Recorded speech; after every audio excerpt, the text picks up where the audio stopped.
Hey everyone, welcome back to another episode of the Easy Conversations podcast, a podcast about having easy conversations, where every week we dive into the topics of mental health, adversity, spirituality, and societal issues. I'm your host, Furkhan Dandia, and join me in this week's episode as I sit down with the talented Melinda Chilton. Melinda is not just a seasoned improv artist, but a mental health advocate with a unique perspective on how improv can be a powerful tool in managing our mental health struggles. In this episode, Melinda shares her journey through the world of improv and discusses how the principles of improvisation have helped her navigate life's challenges. We delve into the transformative power of spontaneity, active listening, and embracing the unknown, skills vital on the improv stage and in our day-to-day lives. Melinda opens up about her experiences using improv techniques as coping mechanisms for mental health, shedding light on the surprising ways improv can enhance self-awareness, build resilience, and foster a positive mindset. Melinda Chilton teaches improv skills as life skills. After studying and performing improv for over 10 years, Melinda realized her improv skills were not just showing up in her work as an actress, but in her personal life as well. Melinda has used basic improv skills to help care for her father with Alzheimer's, to overcome a childhood speech impediment, and to build and maintain self-confidence. Melinda is passionate about sharing the power of improv with others. Her improv training includes Second City and the Andy Goldberg Improv Comedy Workshop. She has taught improv at UCLA and currently teaches her Improv for Life class weekly on Zoom. Her acting credits include The Office, Shameless, and The Upshaws. Please check out Melinda online on her website at melindachiltonimprov.com. Also, please leave a review or a comment section at the end of the episode, and I would truly appreciate it.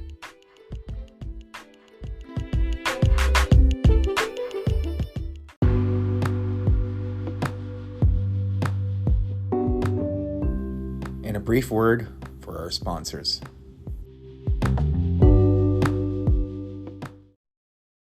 Today's episode is also sponsored by BetterHelp. Therapy can be very difficult for many people to start.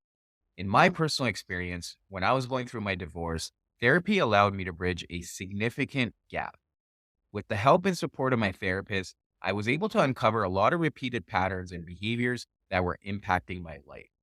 Through goal setting, I was able to focus on things that required attention, which allowed me to improve the relationship that I had with myself, and by extension, the relationship that I had with others. As a therapist, I've been able to see the positive benefits that clients are able to derive through healthy rapport and goal setting. BetterHelp allows a lot of flexibility where clients can schedule video sessions, sessions on the phone, or through messaging. In most cases, BetterHelp will match you up with a licensed therapist within 48 hours. If that's not a good fit for you, BetterHelp will work with you to find the right fit. Join over 4 million users today by following the link in the description or going to BetterHelp, that's HELP, betterhelp.com/easy10 to get 10% off your first month of therapy. All right, Melinda, welcome to the Easy Conversations podcast. Thank you so much for joining me today, and I'm really excited for our conversation. We're going to be talking about improv, just so the listeners know. But before we get into it, I do want to give you an opportunity to introduce yourself to the listeners and let us know a little bit about who you are and what it is that you do. Well, thank you first and foremost for having me today. I'm Melinda. I'm an actress in Hollywood. I grew up on a farm in middle America and decided to come to good old Hollywood about 20 years ago. Oh my gosh.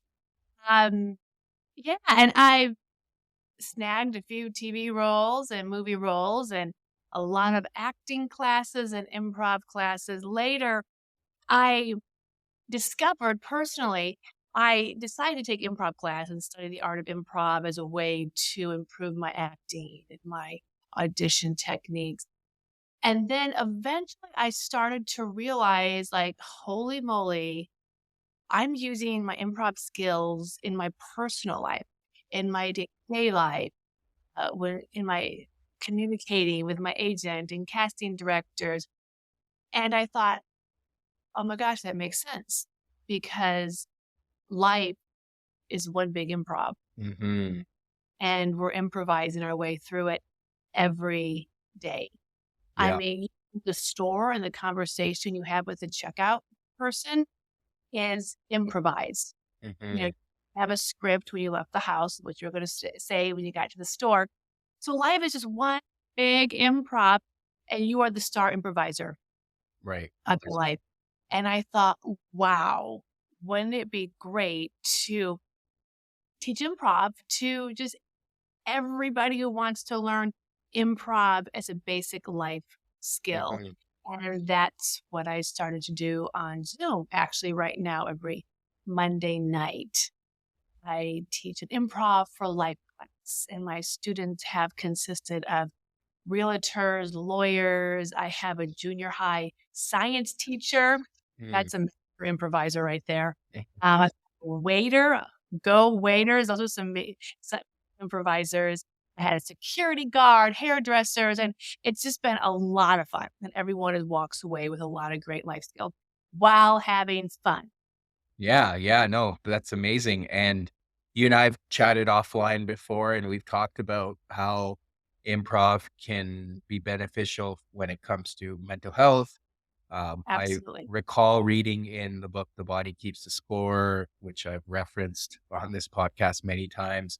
But there is an aspect of even improv, more from a play perspective when it comes Mhm. to trauma. Yeah, you're able to improvise through and act out whatever you may have been experiencing, or some of the traumatic experiences that stick with us, able to work your way through that. So there's definitely tons of value there. And it sounds like the people that are signing up for your classes and attending are coming from all walks of life, and they Yeah. obviously recognize the importance of improv, and sounds like they're implementing it in their life as well.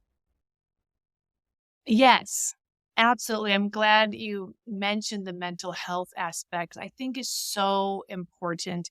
The one thing I've noticed with all my students in Hmm. improv for life, they're all adults, 30, 40, have some in their 60s, their 70s. And, impro- and improv reminds us how to play. As adults, we forget how to play. When I say play, I mean like we were kids, an Yeah. abandonment of there's no agenda, but to have some fun. Hmm. Somewhere along the line, society or someone tells our little kid inside, you got to grow up. You can't play anymore. Life's not all fun and games, right? Hmm. Right. So in improv, we remember how it was to play and to be silly and to laugh. And my experience through teaching this and doing it myself, it's so important. I love that Ralph Waldo Emerson himself once said, be silly, be honest, be kind. Hmm. That's a quote. He put silly, honest, and kind together, silly coming in first, Yeah. an important trait. And um, I really, really think it's so true. I was just reading an article on the Mayo Clinic website. Hmm. Is a very prominent medical hospital in America, in Minnesota, actually. And they did a whole section about being silly and laughing and playing, how important that is for overall health. It's backed up by science that when we're laughing, Hmm. stimulate our organs because of oxygen flow. We soothe our tension because it stimulates the circulation. And improv is really good for the immune system. Hmm. Uh, Science has shown us those negative thoughts that we suppress and we suppress and we suppress, that can have a chemical reaction and affect our bodies by bringing more stress into our system. And that's what can cause disease, Yeah. Yeah. ileum system. And this is what I thought was so fun and interesting that I read on the Mayo Clinic site. Laughter and fun is a pain reliever. Did you know that when you laugh, laughter causes your body to produce its own natural painkiller? Mm. I Yeah. just, yeah, I mean, I'm not a doctor. I'm just an improv teacher, but I really think there's something to just every day giving yourself permission to play, laugh, be silly. If that means watching an old I Love Lucy rerun so you Yeah. can laugh, that's what you do. Yeah. Yeah. No, absolutely. Thank you for sharing all that. And I do want to come back to the topic of play because I think it's so important and we kind of lose sight of it as we become adults.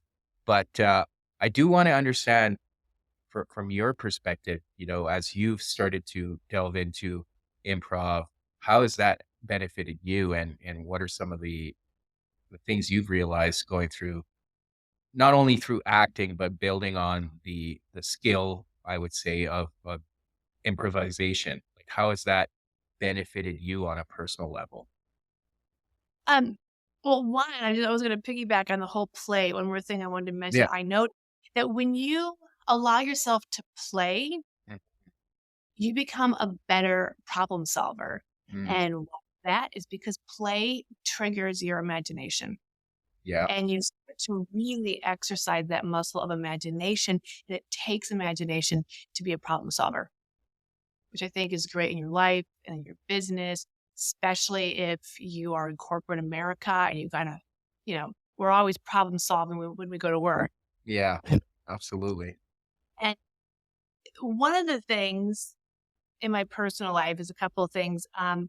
I overcame a childhood stutter. Mm, I stuttered growing up, and improv really helped me to just kind of get comfortable in my own body, be in the moment, trust my instinct, mm, and to tolerate uncertainty. Because when you're improvising a scene, there's no script. You have no idea what's coming up next. You and your scene partner are building that scene together. So it's a lot of uncertainty, and you learn to tolerate that and move with it and trust yourself yeah. Yeah. in those ways. So how was obviously there's this aspect of being able to trust yourself, but you obviously have to get to that point. So I'm just imagining myself doing improv, for example, and Mhm. it would be, there'd be a lot of nerves there in the beginning. And so, Oh, there's a lot of nerves there the whole time. okay, No matter okay. how long you've been doing it. All right. Well, even better. So A lot of nerves, right? absolutely. So how are you able to overcome that in the moment? And to your point, be present, and obviously, be able to respond on on your feet. You're basically thinking on your feet and responding. So yeah.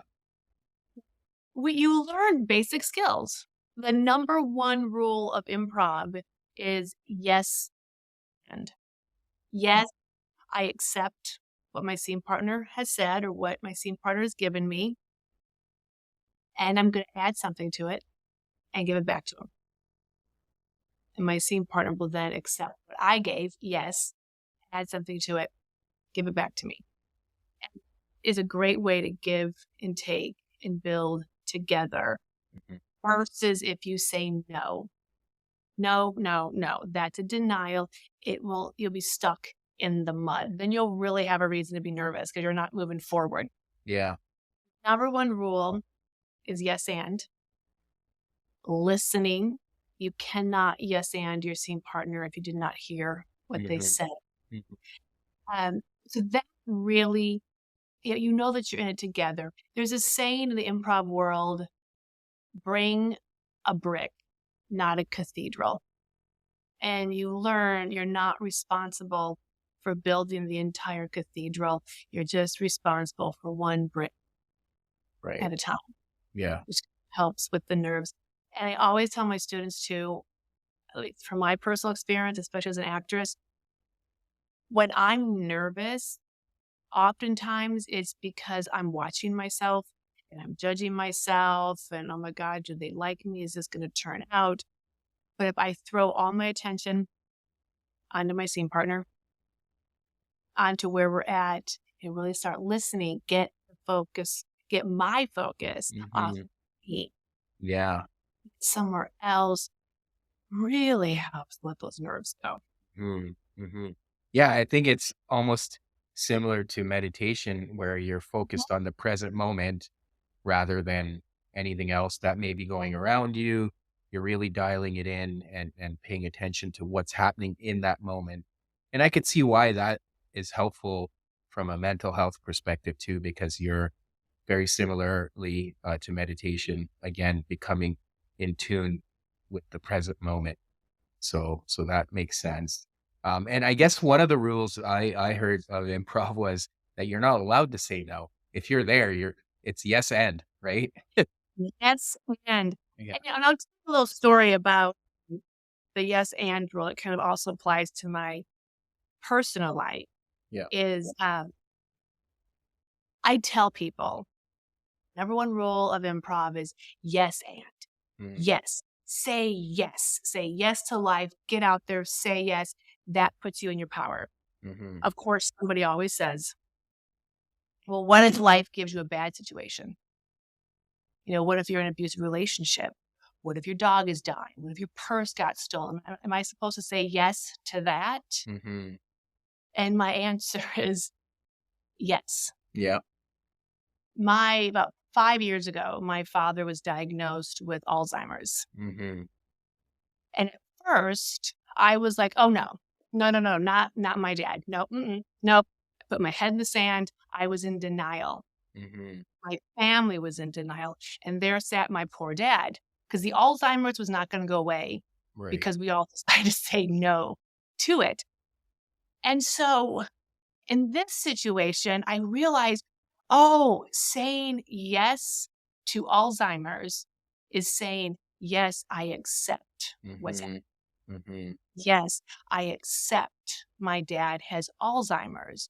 So now I'm in a power position where I can now make some choices. Yes, my dad has Alzheimer's and I'm going to go with him to the doctor. Yes, I accept my dad has Alzheimer's and I'm going to find him the best caregivers I possibly can. Mhm. Yes, my dad has Alzheimer's, and I'm going to go home and visit him more often. And I'm going to play music from the 1950s, the year when he was in high school, and we're Yeah. going to have picnics on the living room floor. So I felt like I took my power back in a Mhm, situation such as Alzheimer's, where you often feel powerless. mhm. Yeah, yeah, and I appreciate you sharing that because that is essentially you can draw the parallel between improv and life in general, that things do happen, and we could sit there and try to push back and resist, or to your point, accept and move forward, right? And a Right. lot of these situations that happen to us, they've happened. As much as we don't like them, we can be in denial, but they're not going away. And I think there's, to your point, it is powerful to be able to say, okay, this has happened now. How am I going to respond? And that's where our power lies, right? Exactly. The power comes from saying, "Yes, I accept this, and now I get to add something to it." Yeah. Yeah. Yeah, for sure. And to your point, that applies to improv as well. And then Mhm. coming back to play, I know you touched on it, but Yep. there it's to me, as much as as you grow older, you take on responsibilities, certain things happen in life, and Mm. you lose touch with your childlike self. And that's where play is so important. And the more I've kind of delved into spirituality or just mental health in general, there is something to be said about getting back to that childlike personality, or just having that, as you mentioned earlier, imagination, or just that level of curiosity and exploration, and just being able to play, which can make life a lot lighter.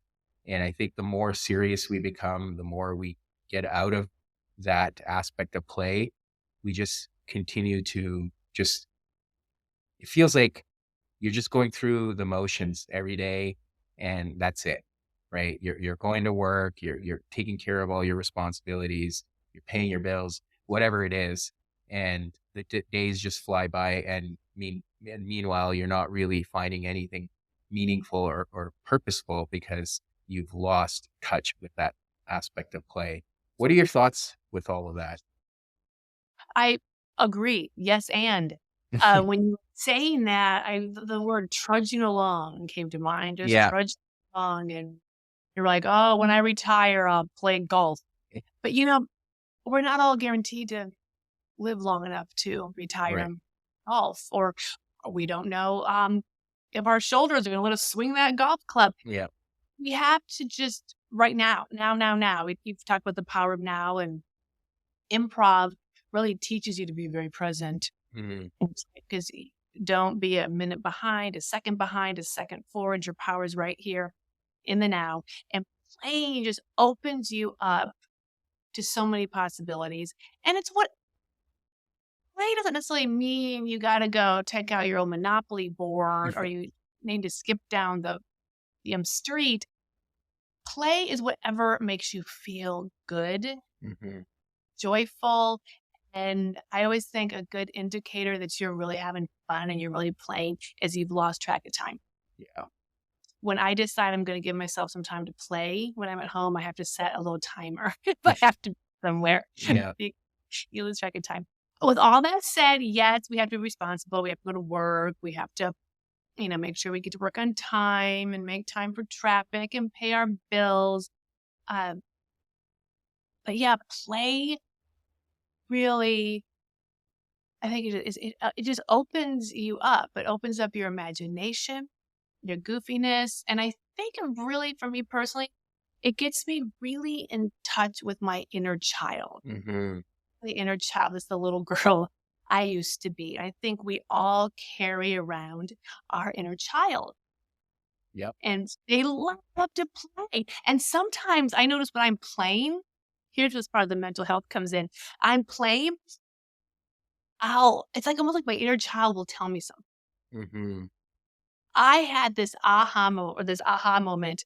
Oh my gosh, I just about 5, 6 months ago in play, my entire adult life, I've had this weird thing. I'll go to a party, I'll go somewhere and I'll have a good time.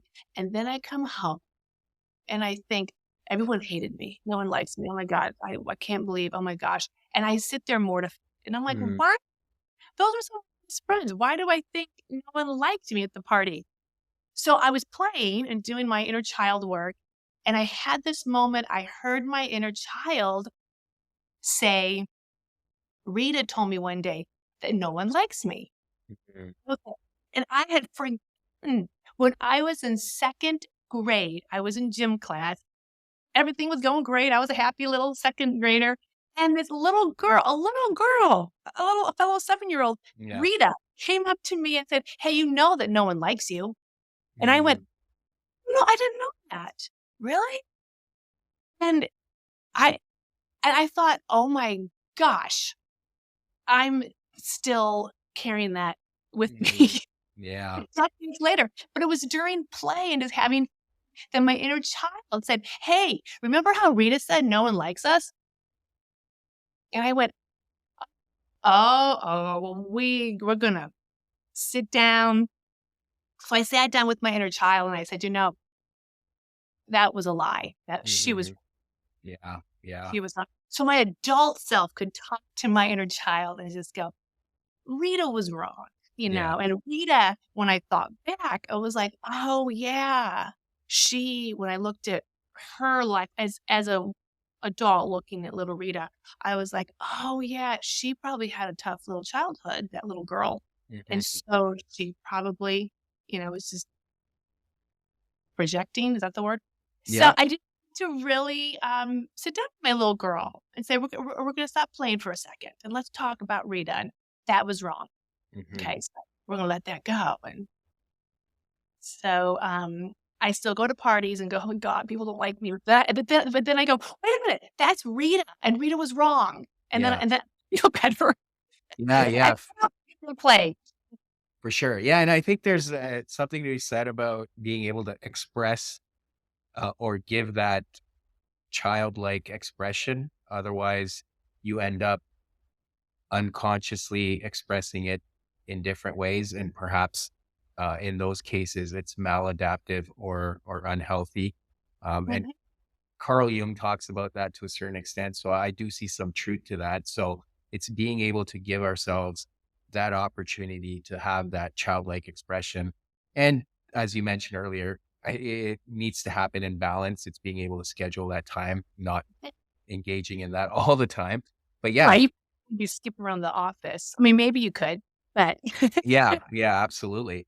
Yeah, so I think there's something to be said about that whole notion of play, and like I said earlier, um, the more I think about it, I think it's crucial because a lot of us, myself included, we lose touch with that side of us, and then you know, kind of end up just missing out on joy in our life, as you mentioned, like when we're not able to give ourselves those opportunities to have those expressions. So, yeah, I think well, it's and for your listeners who are practical, um, when you play, as I mentioned, it does involve imagination and creativity. So you kind of open up. It's really great for is it the right side of your brain? That's the creative side. yeah, And creativity in a practical sense and imagination, like I said, that's problem solving, that's making new choices, that we use creativity and mhm, imagination every day in our lives.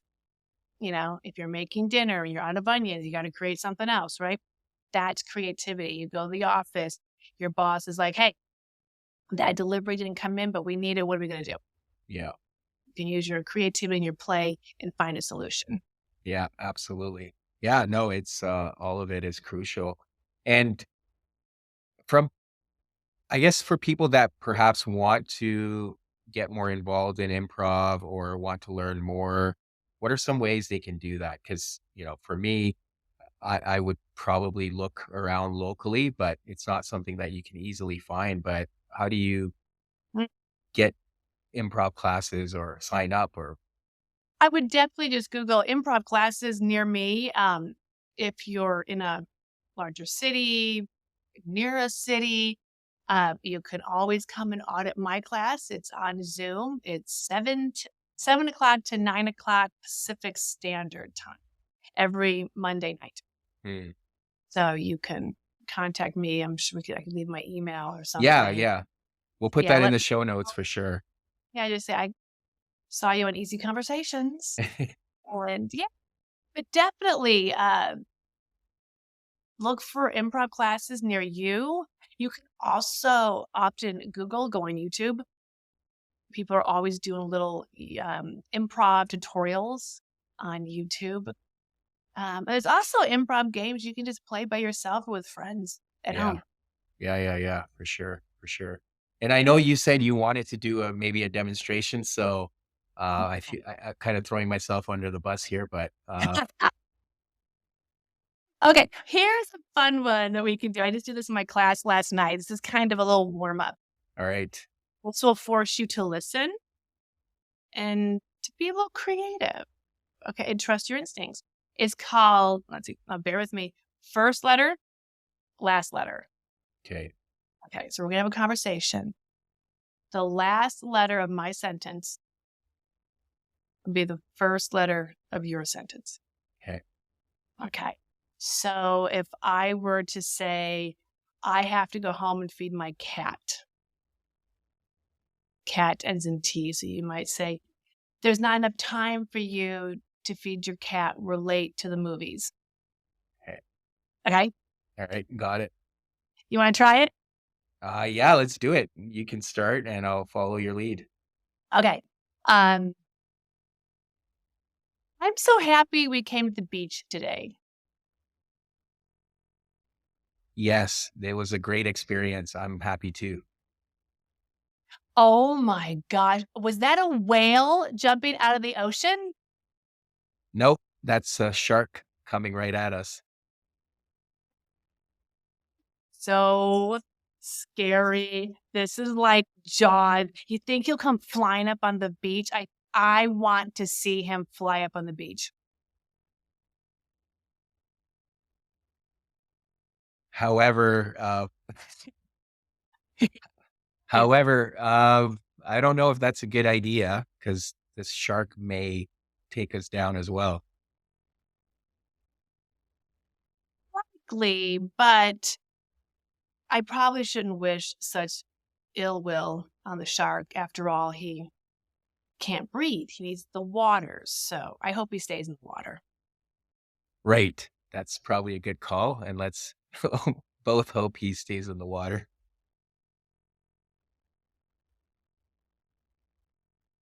Really? Kind of crazy. But I've got to tell you, I had a dream about that movie Jaws last night. Tell me more.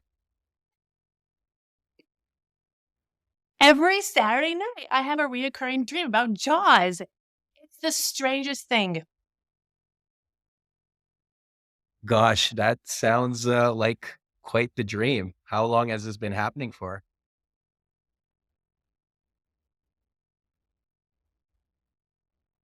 Right about since the time I was 12 and saw Jaws in the sea.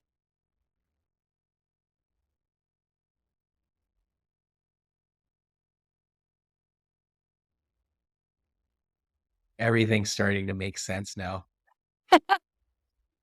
How'd that feel?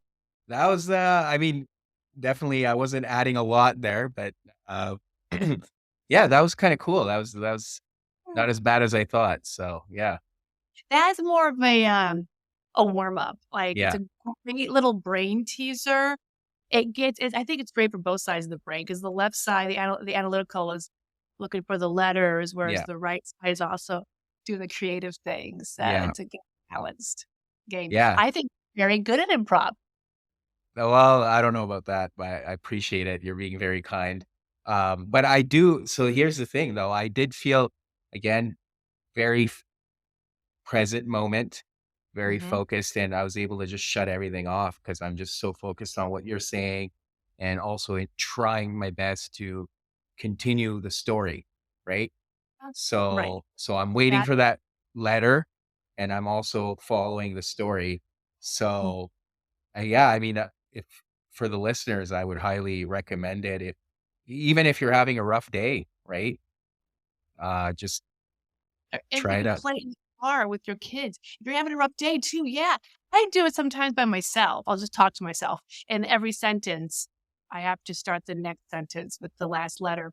It's a great way to get present because there's so much going on, isn't there? It seems Yeah. simple, but you are thinking of the story, you're listening for the last letter, thinking of the first letter. You don't have time to worry about your credit Yeah. card Yeah, for sure. Absolutely. No, that was great, Melinda. Thank you so much. And for listeners that do want to get a hold of you, I know you said you were going to share your email, but what are some other ways that they can find you and learn more about uh, yourself? You can definitely find me at my website, which is Melinda Chilton improv.com. Chilton is spelled like the Hilton Hotel with a C in front of it. Okay, Melinda Chilton improv.com. And you can also find me on Instagram at Melinda underscore improvise. great. Yeah, I'll put all that in the show notes. So thank you so much. And thank you again for coming on here and sharing your story and also indulging me with a little bit of improv. So I appreciate it. You did very, very good. And I just like threw that at you. You are did very good. Thank Two you. thumbs up. Awesome. Thanks.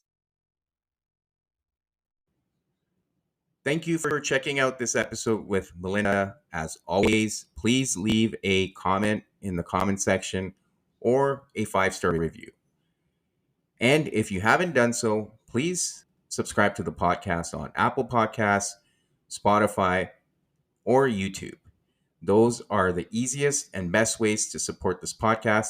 And also check out the sponsors of the podcast. Thank you again, and until next week.